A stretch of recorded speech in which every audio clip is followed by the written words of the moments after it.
Saúdo mais uma vez os irmãos com a graça e a paz do Senhor, amém? Estamos terminando hoje a nossa viagem pela carta de Paulo à igreja em Filipos, aos filipenses, e eu tenho certeza que da mesma forma que a minha vida foi tão abençoada por essa carta, a sua vida também foi, e nós somos gratos ao Senhor por tudo que aprendemos, tudo a respeito do que nós fomos lembrados através do texto sagrado. Vamos ler Filipenses 4, versículos 14 até o 23, encerrando, então, essa carta bendita que nós ouvimos durante 3 meses. 3 meses eu levei para expor toda a carta de Paulo aos Filipenses. A palavra de Deus diz assim, em Filipenses 4, a partir do versículo 14 até o 23. Todavia fizestes bem, associando-vos na minha tribulação. E sabeis também vós, ó Filipenses, que no início do Evangelho, quando parti da Macedônia, nenhuma igreja se associou comigo no tocante a dar e receber, senão unicamente vós outros. Porque até para Tessalônica mandastes não somente uma vez, mas 2, o bastante para as minhas necessidades. Não que eu procure o donativo, mas o que realmente me interessa é o fruto que aumente o vosso crédito. Recebi tudo e tenho abundância. Estou suprido, desde que Epafrodito me passou às mãos o que me veio de vossa parte como aroma suave, como sacrifício aceitável e aprazível a Deus. E o meu Deus, segundo a sua riqueza em glória, há de suprir em Cristo Jesus cada uma de vossas necessidades. Ora, a nosso Deus e Pai seja a glória pelos séculos dos séculos. Amém. Saudai cada um dos santos em Cristo Jesus. Os irmãos que se acham comigo vos saúdam. Todos os santos vos saúdam, especialmente os da casa de César. A graça do Senhor Jesus Cristo seja com vosso espírito. Vamos orar mais uma vez. Amado Senhor, nós jamais nos cansaremos, Pai, de ler a Tua palavra, de meditar nesta palavra, porque ela tem riquezas e uma profundidade que sempre nos assombra, nos causa um santo espanto, porque edifica a alma de cada um de nós, pecadores, eternos desobedientes. Nós queremos te pedir que mais uma vez o Teu Santo Espírito haja no meu coração, na minha mente, na mente dos meus irmãos, no coração deles, abençoando, edificando, dirigindo tudo aquilo que pensamos nesse instante, tudo aquilo que queremos aprender através da Tua palavra. Abençoa as nossas vidas, faz isso por graça e misericórdia, mas faz em nome de Jesus. Amém.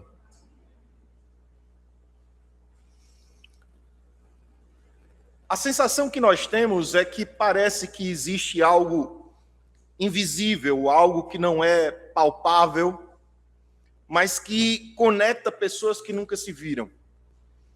Une pessoas que estão em polos distantes, em situações antagônicas, distantes um do outro.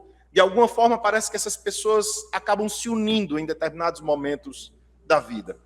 Algo que faz alguém sofrer e outro sentir essa dor como se fosse sua, como se essa dor, mesmo de alguém que não se conhece tanto, mesmo sendo de alguém que está distante, parece que essa dor se torna daquela pessoa que a sente. Algo que move mãos a ofertar, corações a se alegrar e vidas a se entregarem ao Senhor. O que leva alguém a participar da dor do outro? Porque é fácil compreender e entender quando alguém deseja participar da alegria que o outro está vivendo.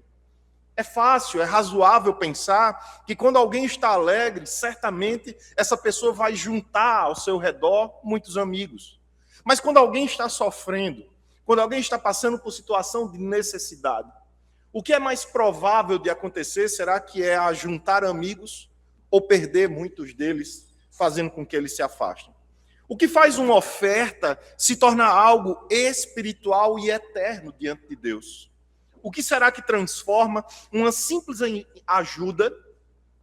O que será que transforma uma simples ajuda em algo que agrada ao Senhor? E em outros momentos, isso não acontece. E se aquilo que aparece apenas como um gesto humano, na verdade for um ato genuíno de adoração ao Senhor? A igreja de Filipos foi uma das primeiras plantadas na Europa e ficava na região que hoje nós conhecemos como a Grécia, na região nordeste da Grécia, então uma das primeiras ali que foram plantadas na Europa. E foi essa mesma igreja que demonstrou fidelidade desde o início do evangelho naquela região. Uma igreja fiel desde sempre, sustentando o apóstolo em suas necessidades materiais. Esse trecho aqui que nós lemos, como eu disse, é justamente o final desta carta e quando ele retoma o tema da gratidão pelos donativos. Paulo não apenas havia recebido, mas entendia que precisava demonstrar àqueles irmãos a gratidão por ter sido suprido em suas necessidades materiais. Além de cuidar de Paulo em oração, além de investir espiritualmente na vida de Paulo, eles também investiam com dinheiro, com bens materiais, porque era assim que o Senhor os orientava naqueles dias. Sustentaram então o apóstolo em todas as suas necessidades. Esse trecho finaliza a carta retomando esse tema, lembrando que no versículo 13 é o momento em que Paulo diz: tudo posso naquele que me fortalece, quando na verdade ele está dizendo que sabe tanto ser humilhado quanto sabe ter em excesso, ter muito, ter pouco. Paulo dizendo, então, até o versículo 13, que tudo podia em Cristo, que se ele estava em Cristo, ele suportava a falta, bem como se alegrava, sem se perder, sem passar os pés pelas mãos, se tivesse sobrando na própria vida. Paulo organiza essa sua conclusão mostrando 3 dimensões de uma oferta. Ele fala sobre essa oferta e essa ajuda material que ele havia recebido quanto ao impacto na vida do apóstolo, o que é que havia acontecido a partir daquela oferta enviada. Ele fala da dimensão do que aconteceu na vida dos doadores e o que acontecerá na vida daqueles que doaram e o que acontece também diante do Senhor. Portanto, a ajuda material que os irmãos de Filipos estavam mandando para o apóstolo Paulo tinha 3 dimensões. Estavam tendo repercussão tanto na vida do apóstolo, na vida deles mesmos, bem como diante do Senhor. O tema dessa mensagem é a verdadeira generosidade cristã. A verdadeira generosidade cristã é comunhão espiritual que glorifica a Deus. É uma comunhão que leva à glória do Senhor, o mesmo que produz esta comunhão. A participação na necessidade dos santos, motivada pela graça do Senhor, produz frutos espirituais. Agrada a Deus e revela a provisão soberana em Cristo. Deus é quem pessoalmente faz provisão, sim, para a vida e na vida de cada um de nós. Mas na maior parte do tempo, Ele usa causas ordinárias, causas secundárias, para abençoar as nossas vidas.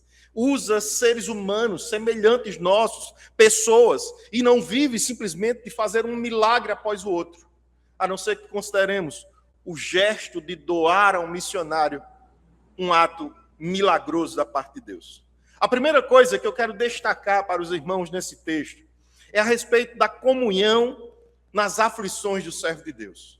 Do versículo 14 ao 16, nós vemos exatamente isso, quando Paulo diz: todavia fizestes bem, associando-vos na minha tribulação. E sabeis também vós, ó Filipenses, que no início do evangelho, quando parti da Macedônia, nenhuma igreja se associou comigo no tocante a dar e receber, senão unicamente a vós outros. Porque até para Tessalônica mandastes não somente uma vez, mas 2, o bastante para as minhas necessidades. Paulo mostra que a oferta dos filipenses não foi algo secundário, não foi algo pequeno, diminuto, sem importância. Ele diz que foi uma ação bela, correta e nobre da parte daqueles irmãos. Eles não apenas enviaram recursos, mas se associaram a ele nas tribulações dele. Eles fizeram aquilo que nós estamos aqui falando há bastante tempo, sobre dividir, compartilhar não somente alegrias, mas termos como nossas, debitarmos em nossas contas as aflições dos nossos irmãos e dos nossos amigos. O donativo foi a prova concreta de uma comunhão que era verdadeira.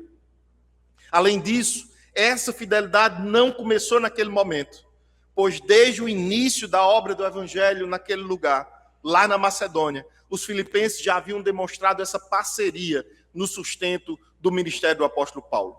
O verdadeiro sentido, ou então talvez uma forma de simplificar e traduzir esse versículo seria dizer que os filipenses fizeram uma obra nobre, porque participaram da aflição do apóstolo.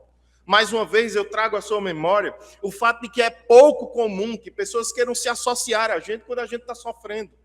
O mais comum é que as pessoas queiram ficar longe da gente, esperando que as coisas melhorem para voltar a se aproximar de cada um de nós. Mas o que nós vemos no texto não é isso. O que nós vemos, por exemplo, no versículo 15, é que não foi simplesmente nesse instante que ele menciona na carta que os filipenses fizeram isso. Mas esse era um estilo de vida da igreja de Filipos. Porque ele diz no 15, desde o início do evangelho, ele diz aí,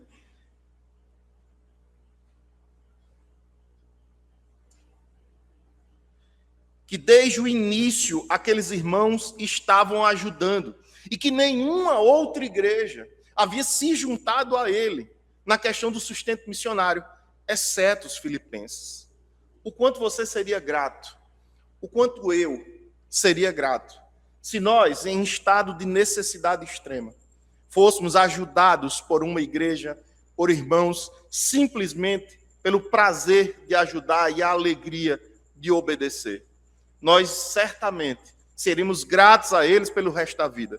É por isso que nós falamos, desde o início da exposição dessa carta, que o texto de Paulo é, na verdade, uma conversa entre dois amigos.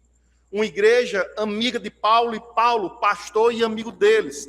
Tanto que nela, como eu ressaltei nos primeiros versículos, Paulo sequer se apresenta com a autoridade apostólica, mas ele se apresenta como irmão de todos aqueles.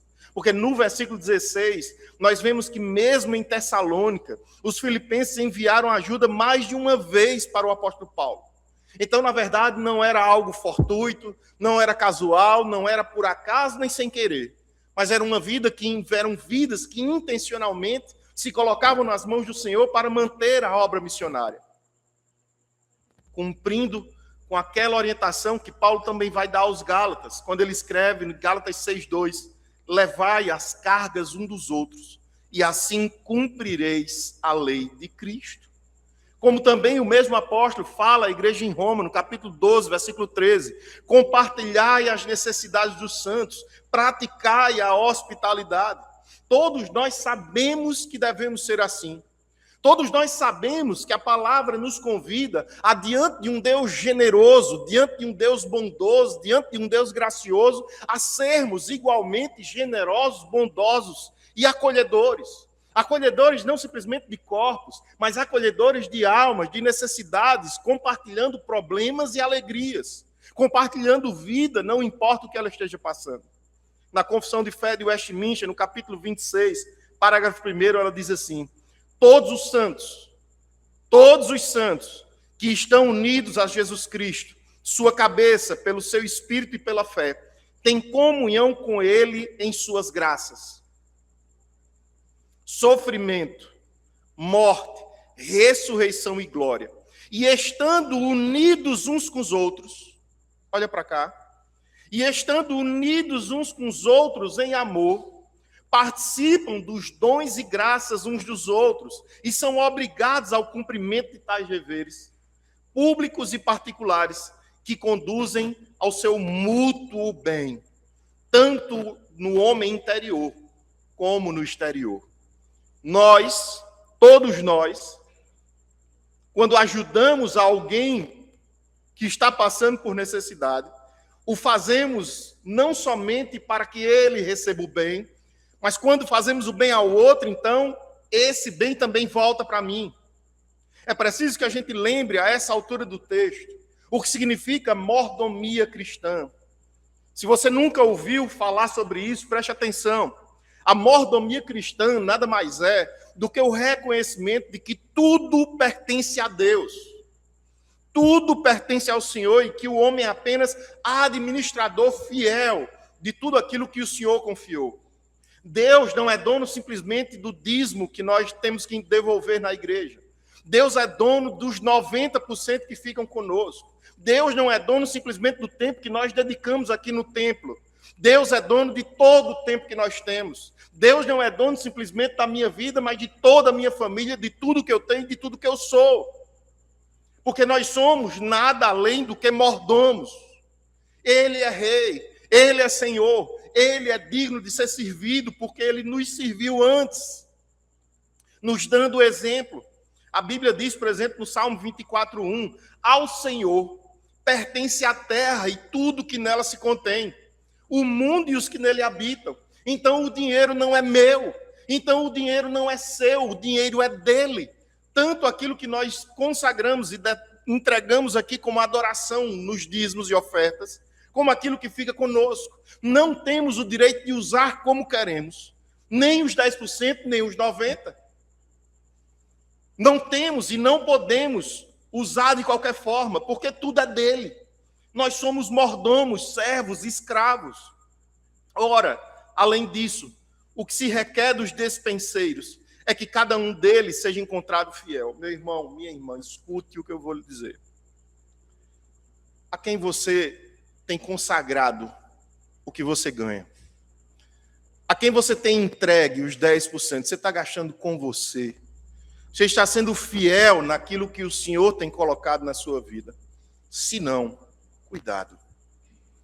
Porque eu, em seu lugar, teria muito medo de agir contra a vontade revelada de Deus.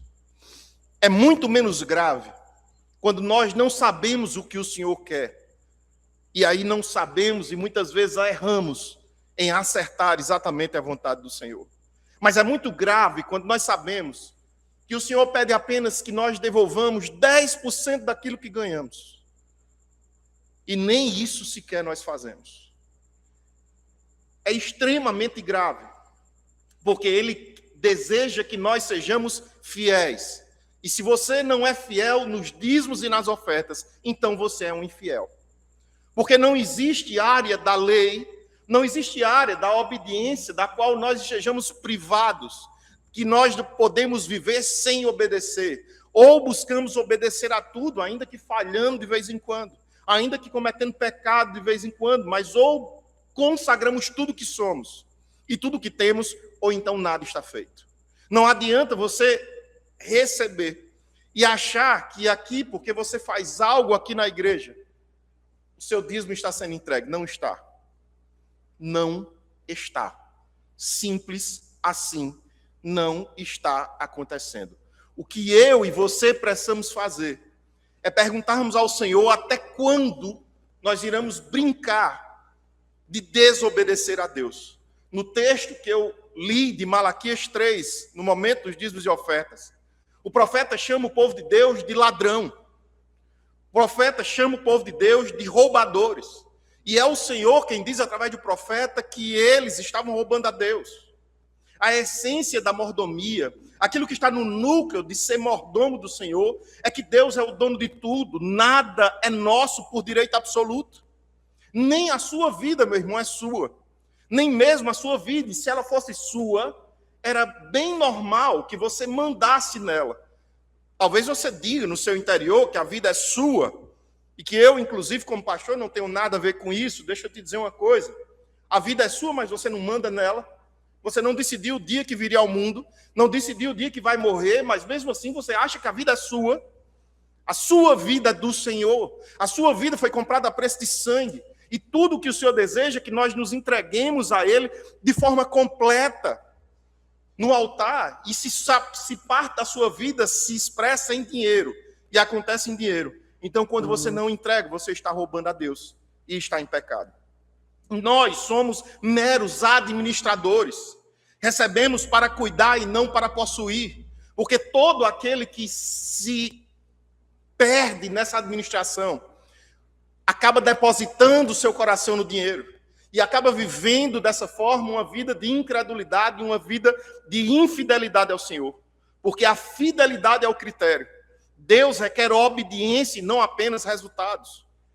Deus deseja que em todas as áreas da nossa vida, no tempo, usar cada dia para a glória de Deus, como a Bíblia diz em Efésios 5,16. Em cada área de sua vida, dons e talentos, tudo que você tem, servir ao corpo de Cristo, como está em 1 Pedro 4,10. Na vida financeira, nos seus recursos, a administrar com sabedoria e generosidade, como está em Provérbios 3,9. Outra área da mordomia, sua vida espiritual, cultivar comunhão com Deus, como diz em Colossenses 3,17. Qual é a área que você acha que é sua, meu irmão? Você está enganado. Você está enganado, você está em pecado quando você faz isso. A mordomia não é apenas sobre dar. A mordomia não é simplesmente sobre dar, mas é sobre viver sob o senhorio absoluto de Deus em todas as áreas de sua vida. E se você acha que tem um quartinho na sua casa e que ali Deus não pode entrar, daqui a pouco esse quarto vai se transformar num ambiente inteiro, numa área inteira de sua casa. Daqui a pouco você vai dizer que Deus não pode mais entrar na sua casa, porque o pecado é sempre dessa forma. Um abismo chamando o outro, uma tragédia chamando outra. E se você não entende o privilégio de ser um mordomo do Senhor, então está precisando aprender. Pergunte-se diariamente. Não entregar dízimo e não entregar oferta, isso glorifica a Deus. Isso agrada o coração do Senhor. Administre com temor e gratidão e não com apego, meu irmão. Sabe como é que a Bíblia chama de apego ao dinheiro? Idolatria. Oh, que coisa boa, deixou o catolicismo romano, saiu lá da idolatria de ídolos do lado de fora. Prazer, você está sendo um adorador do seu próprio dinheiro. Administre com temor e gratidão e não com apego. Lembre-se, você prestará contas ao Senhor. E aqui vai um lembrete bem direto, bem simples. Se eu não servir para pregar para você tudo que está na Bíblia, então eu não sirvo para nada. Porque é muito bom quando a gente ouve que Deus é fiel, que Deus é justo, que Deus é bom, que Deus é gracioso, e nós queremos todas essas bênçãos nas nossas vidas. Mas é muito duro. Porque tem gente roubando pessoas em outras igrejas, entre aspas, neopentecostais, que nem de igreja a gente devia chamar aquilo. Por causa do erro deles, eu não posso falar de dízimo aqui, se dízimo está na Bíblia. Se dízimo é anterior à lei, mesmo na vida de Abraão, ele já dava dízimo antes da lei existir em Êxodo 20. É algo que está acima disso tudo, para além disso tudo. Porque a verdadeira mordomia só é possível porque Cristo nos resgatou e nos fez servos. Não, pastor, mas eu só sei servir pela metade. Eu vou esperar pagar minhas contas, aí eu começo a dizimar, começo a ofertar. Certo. Até lá. Não conte com Deus. Ele é o perfeito mordomo fiel, Jesus, que cumpriu plenamente com a vontade do Pai. Em resposta a isso, vivemos não para nós mesmos, mas para aquele que por nós morreu e ressuscitou. Para que tudo em nossa vida redunde em glória para Deus. Nessa igreja, na igreja onde eu pastoreio, os primeiros exigidos são os líderes. Líder de louvor, líder de escola dominical, líder de SAF, de UPH, os primeiros que têm que dar exemplo são os líderes da igreja. E isso vai ser exigido através do conselho da igreja. Fica desde já a comunicação. Ver a dor do irmão e permanecer distante não é algo que agrada o coração de Deus. A comunhão dos santos, meus irmãos, exige participação real nas cargas uns dos outros. Nós temos planos benditos para a igreja. O Senhor tem planos benditos para usar essa igreja pelos confins da terra, mantendo missionários, expandindo essa obra, fazendo essa igreja crescer. E tudo isso só é feito com dinheiro. Só é feito quando nós entendemos que outras pessoas ainda precisam ouvir a mensagem do Evangelho. Se nós não colocamos também a nossa vida financeira nessa história, nós estamos pecando e estamos errados. O amor cristão não pode ser um amor de palavras. Quer uma coisa mais irritante no país onde nós vivemos do que a política? Você quer pensar numa coisa que irrita mais? O cinismo dessa classe política que nos governa, e nós dizemos que vivemos irritados com eles, insatisfeitos com os políticos, justamente porque eles são homens de palavras e não de ações. Discursam muito bonito, mas na hora de trazer de fato o benefício, conversa para boi dormir. Se nós ficarmos como cristãos, simplesmente dizendo aos outros que eles têm que obedecer à palavra de Deus, enquanto nós não obedecemos, e fechamos as portas para o Senhor nos nossos corações em áreas inteiras, então nós estamos reduzindo o amor cristão a palavras e discursos. Há um ditado que diz que a última parte do homem a se converter é o bolso. De fato, às vezes a gente vê isso acontecendo. Igrejas que são mantidas por poucas pessoas e que não entenderam o que a igreja de Filipos entendeu. O amor bíblico se expressa em ação concreta e sacrificial. Pensar que sustentar a obra é algo pequeno, irrelevante, pouco importante, é demonstrar não ter entendido muita coisa no Evangelho. Quem participa das necessidades dos servos de Deus, participa da própria obra de Deus aqui nesta terra. Depois de dizer isso, no versículo 17, o apóstolo Paulo diz: não que eu procure o donativo, mas o que realmente me interessa é o fruto que aumente o vosso crédito. Paulo afasta qualquer ideia de interesse egoísta. Paulo está dizendo: eu não estou me alegrando simplesmente com o fato de vocês terem mandado uma oferta e ter suprido as minhas necessidades. Não, a questão não é essa. O centro do coração dele não estava no valor material recebido, mas ele estava alegre por ver crescimento espiritual nos filipenses. Meu amado irmão, minha irmã, egoísmo, egocentrismo é coisa de criança. Quando nós só pensamos nas nossas necessidades, quando nós nos agarramos com aquilo que achamos que temos, e simplesmente não emprestamos para ninguém, não damos para ninguém, não somos generosos com aquilo que possuímos, nós estamos agindo como crianças, e o que Paulo está dizendo àqueles irmãos é que se alegrava pelo fato de eles estarem demonstrando maturidade. Coisa de gente velha que se torna desapegada, gente madura que não quer mais ser idólatra em relação a dinheiro. O dom não era o alvo principal, o presente não era o alvo principal. O verdadeiro interesse do apóstolo estava no fruto que essa generosidade produziria na vida deles diante de Deus. Ele estava vendo os irmãos de Filipos adorando o Senhor através de recursos. Através da doação de recursos, era isso que estava acontecendo.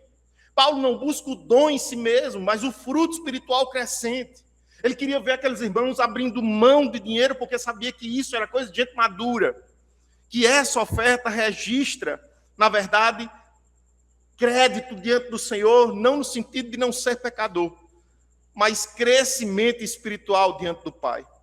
A alma generosa prosperará. A quem dar a beber será dessedentado, é o que a Bíblia diz em Provérbios 11, 25. A alma generosa prosperará. Quem dá a beber será dessedentado.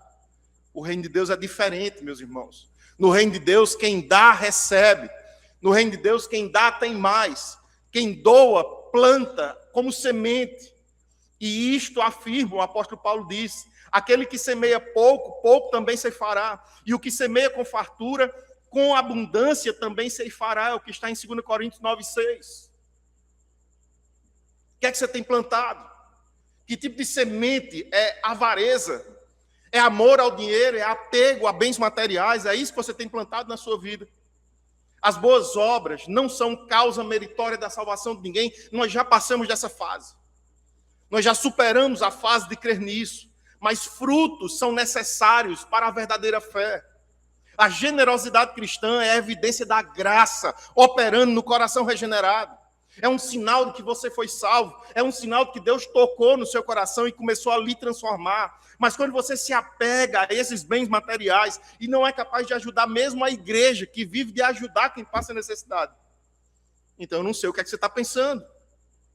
A confissão de fé também diz, no capítulo 16, parágrafo 2, estas boas obras, feitas em obediência aos mandamentos de Deus, são os frutos e evidências de uma fé verdadeira e viva. E por elas, os crentes manifestam a sua gratidão, fortalecem a sua certeza, edificam os irmãos, adornam a profissão do evangelho, tapam a boca dos adversários e glorificam a Deus. O fim principal e supremo do homem não é ser rico. E se você acha que vai enriquecer, deixando de dizimar e ofertar, você está redondamente enganado. Mas o fim principal do homem é glorificar a Deus e gozá-lo para sempre. Ofertar apenas por obrigação externa também não faça. Também não faça. Mas é preciso lembrar que Deus busca fruto espiritual e não um mero gesto vazio. Pensar só no que se entrega materialmente não é o que Deus deseja. Considerar que a graça está produzindo no coração do doador a alegria, o fruto dessa alegria, o fruto desse ato é bendito. Todos aqueles que são generosos sabem do que eu estou falando.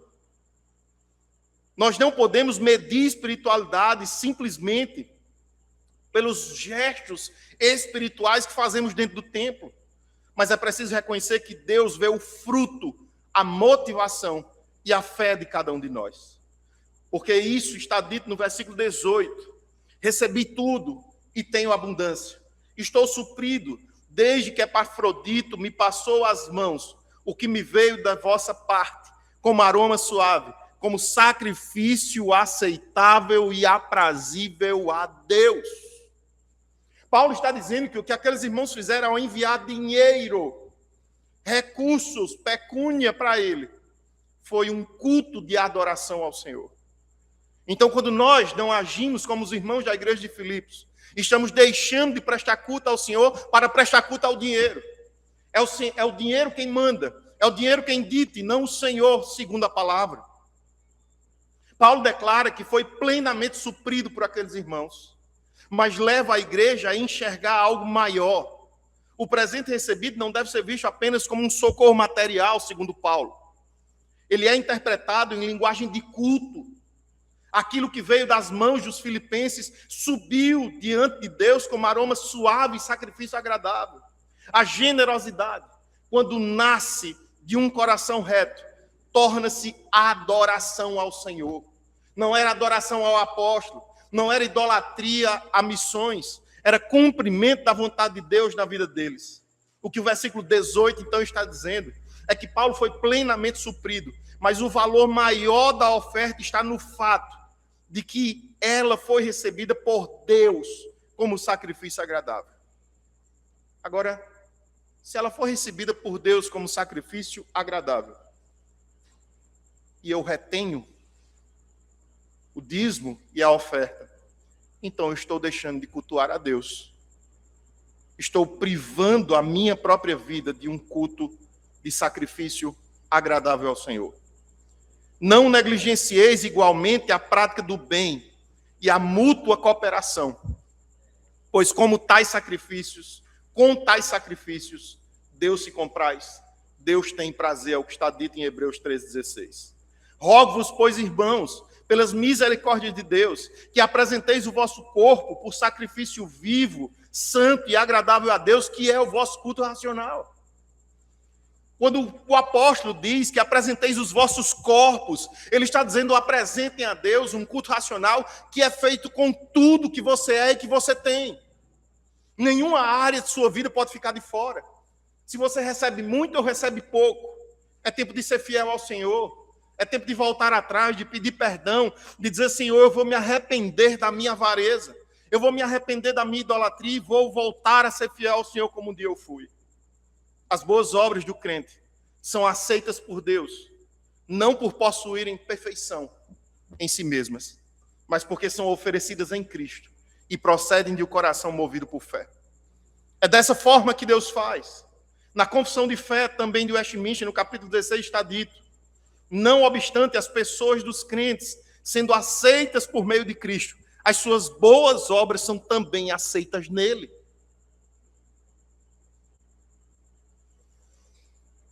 Tratar a oferta como uma simples transação bancária, financeira, é um erro. Porque Deus enxerga a oferta como adoração a Deus, a Ele próprio. É preciso que a gente entenda que a generosidade cristã é ato de culto, é ato litúrgico, é ato de adoração a Deus. Ofertar sem fé, gratidão e amor também não serve. Oferecer a Deus com coração sincero e movido pela graça. Como o apóstolo Paulo disse em 2 Coríntios 9:7, cada um contribua segundo propôs no coração, não com tristeza ou por necessidade, porque Deus ama dar com alegria. Preste atenção a isso. Esse versículo é sobre oferta, não é sobre dízimo. Paulo estava agradecendo a oferta que os irmãos de Corinto haviam mandado para ele. Então ele fala de oferta e não de dízimo. Oferecer a Deus com um coração sincero e movido pela graça é o que nós precisamos fazer. Cada vez que você entregar seu dízimo, cada vez que você entregar uma oferta, ore a Deus dizendo: Senhor, recebe o meu culto a ti. Mesmo que ninguém saiba, nem veja, nem bata palma. É ali o seu culto a Deus. Não podemos separar vida prática e adoração. A nossa vida precisa ser um culto permanente a Deus. É preciso lembrar que repartir bens em amor também é culto agradável ao Senhor, que foi exatamente isso que os irmãos de Filipos fizeram. Quando nós chegamos aos versículos 19 e 20, nós vemos o seguinte: Paulo dizendo: e o meu Deus, olha a consequência, olha o que vai acontecer na vida daqueles irmãos, certo? A partir do que Paulo está dizendo. E o meu Deus, lembre que ele está agradecendo porque recebeu a oferta. E o meu Deus, segundo a sua riqueza em glória, há de suprir em Cristo Jesus cada uma de vossas necessidades. Ora, o nosso Deus e Pai, seja a nosso Deus e Pai, seja a glória pelos séculos dos séculos. Amém. A gente precisa aqui fazer uma diferença. Existe o que eu quero, existem os sonhos que eu tenho de ter carro, casa, de ter moto, de ter dinheiro na conta, de ter um monte de coisa, e existe o que eu necessito. Deus sempre providencia, 100% das vezes, aquilo que nós necessitamos e não o que nós queremos. Eu queria hoje não ter nenhum problema na minha vida, mas Deus não permite que isso aconteça para que eu dependa dele o tempo inteiro. Deus providenciou na vida daqueles irmãos, segundo a oração de Paulo, que tudo fosse suprido de acordo com as necessidades deles. Não simplesmente os desejos de um coração pecaminoso. Porque eu quero ter a roupa mais chique, o celular novo, eu quero ter tudo de tecnologia na minha vida. Não, isso aí é o que você quer. Aprenda a diferenciar, a discernir em relação ao que é necessário para a sua vida. Porque o que você tem hoje é exatamente o que você necessita e não o que você quer. Deus não falha, Deus não mente. E se nós não temos determinadas coisas, é porque nós não precisamos destas coisas. O Deus de Paulo é também o Deus que supre o seu povo. O Deus de Paulo é o nosso Deus. E esse é o Deus que supre, que cuida da vida e da fé daqueles que, mesmo ficando sem o dinheiro ali naquele instante, acabam tendo as suas necessidades supridas pelo Senhor. A promessa não é para todos os desejos carnais, mas para as necessidades reais. E esse suprimento não será pequeno, segundo o que Paulo está dizendo, pois vem segundo as riquezas gloriosas de Deus em Cristo. Sabe por que muitas vezes a gente não Desfruta disso. Que a gente não vive isso porque a gente decidiu que o culto é ao dinheiro. Decidiu que o culto é à avareza. Decidiu ser um idólatra e não alguém fiel à palavra de Deus. Por isso, Paulo explode em doxologia aqui e diz que toda providência verdadeira conduz à glorificação do nome do Senhor.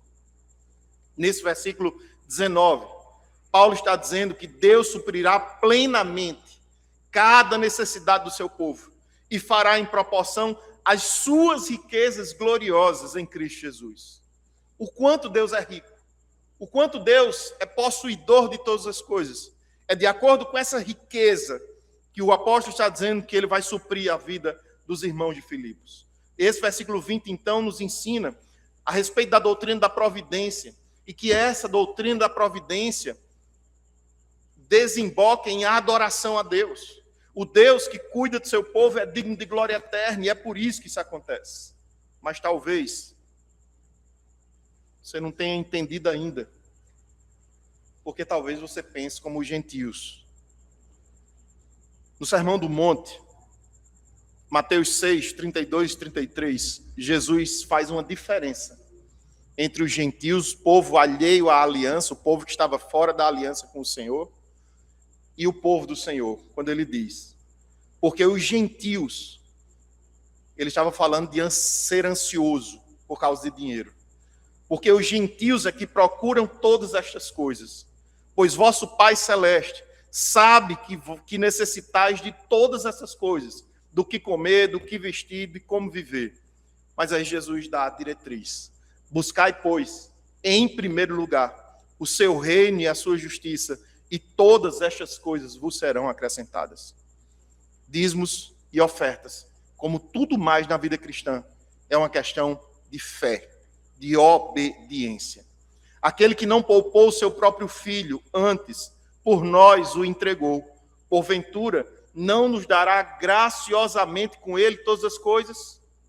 O Deus que providenciou o próprio Filho para morrer e ressuscitar na cruz.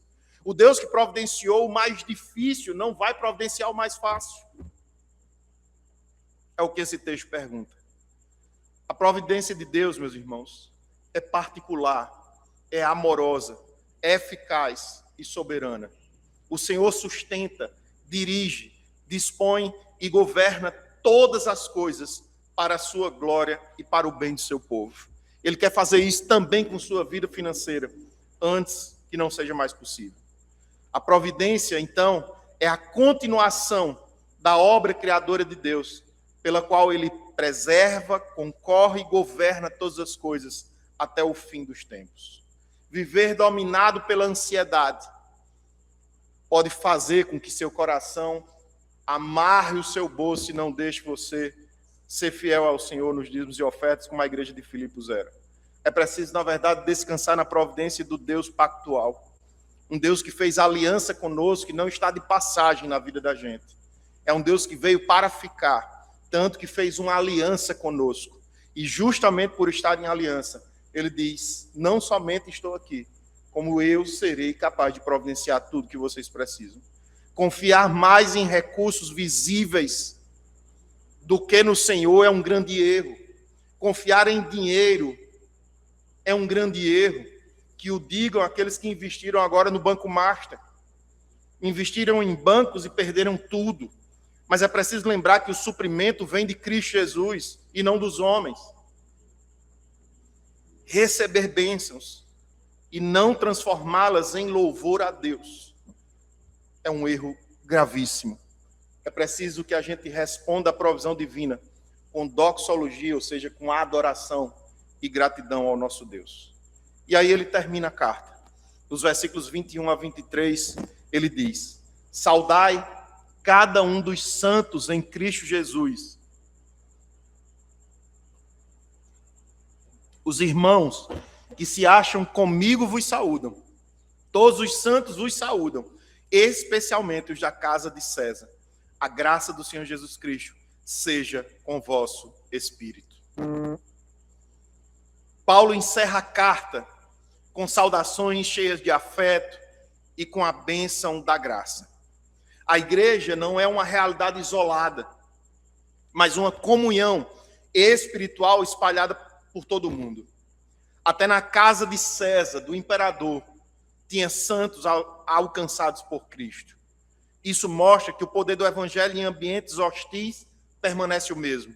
Não muda, não oscila, não tem sombra de variação. E a última palavra da epístola não é esforço humano, mas é graça. A vida cristã começa, continua e termina na graça do Senhor Jesus. O que Paulo está dizendo no 21 é que ele manda saudar cada santo em Cristo e os irmãos que com ele também enviam essas saudações. No versículo 22, todos os santos enviam saudações, especialmente os de César, mostrando que o evangelho alcançou ambientes dominados pelo poder imperial.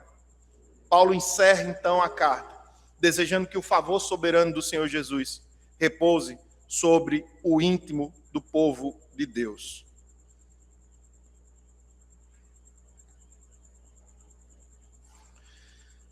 Não podemos enxergar a igreja de uma forma estreita e localista. A igreja não é aqui somente. A igreja é no mundo inteiro. Ao redor da igreja presbiteriana de Rio Tinto, nós temos cidades como Marcação, Baía da Traição, Itapororoca, várias igrejas que não conhecem a igreja presbiteriana do Brasil, que não conhecem Cristo, pessoas que não conhecem Cristo. Nós temos muito trabalho para ser feito através dessa igreja. É preciso que a gente reconheça a comunhão universal dos santos em Cristo e entenda que o reino precisa ser expandido a partir de onde nós estamos, mas só podemos fazer isso com dinheiro. Sem dinheiro aqui nesta terra nós não fazemos isso. E antes de contar com o bolso de estranhos, o Senhor conta com o bolso do seu povo.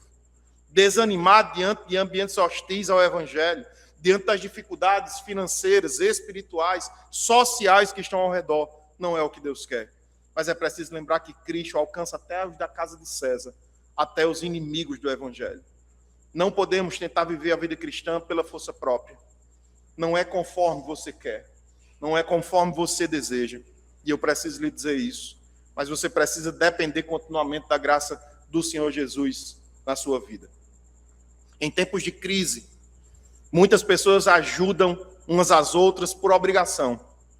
Obrigação social. Cumprimento de uma etiqueta. Mas há histórias de pessoas que, mesmo com pouco, compartilharam tudo que tinham. Não apenas ajudaram, mas caminharam juntos, sofrendo junto e sustentando junto. Essa é a diferença entre uma ajuda humana e a comunhão cristã. Tudo que nós fazemos, fazemos para a glória de Deus, e é assim que a gente precisa continuar. A igreja participou das dores de Paulo. O fruto espiritual é mais importante do que o bem enviado, do que o dom que eles deram. A oferta é sacrifício agradável a Deus e não a Paulo. Deus supre segundo a sua riqueza. Tudo termina na graça e na glória de Deus. É muito pouco tempo que nós temos para viver aqui nessa terra, para que a nossa vida seja marcada por avareza e idolatria ao dinheiro. Tudo isso só é possível porque Cristo primeiro se deu por nós. Cristo não deu simplesmente dinheiro, mas Cristo se entregou completamente na cruz, por amor a cada um de nós. E o que estamos fazendo quando não entregamos nem sequer uma parte, a 1/10 daquilo que Ele nos entrega? Ele não apenas nos ajudou, mas Ele participou da nossa dor. Ele não apenas deu, Ele se entregou como sacrifício perfeito. Ele não apenas supre, Ele é a própria provisão na vida de cada um de nós. Toda generosidade cristã começa na cruz e termina na glória do Senhor. Amado Deus, Senhor das nossas almas, queremos te pedir perdão, Senhor, pela quantidade de vezes que nós te roubamos e que não pudemos desfrutar de alegrias tão grandes, profundas e reais quanto a igreja de Filipos teve quando abençoou a vida de Paulo. Te louvamos por esse exemplo dos irmãos de Filipos. Temos a certeza, Pai, de que eles não eram ricos e mesmo assim foram abundantes em generosidade. Te louvamos por esse exemplo, mas te pedimos que o Senhor transforme as nossas vidas, que o Senhor mude os nossos corações de idólatras em generosos, de adoradores do dinheiro em adoradores do Senhor, para que, sendo fiéis a Ti, possamos desfrutar do privilégio da comunhão plena contigo. Abençoa o Teu povo, por graça, por misericórdia, mas faz isso em nome de Jesus. Amém.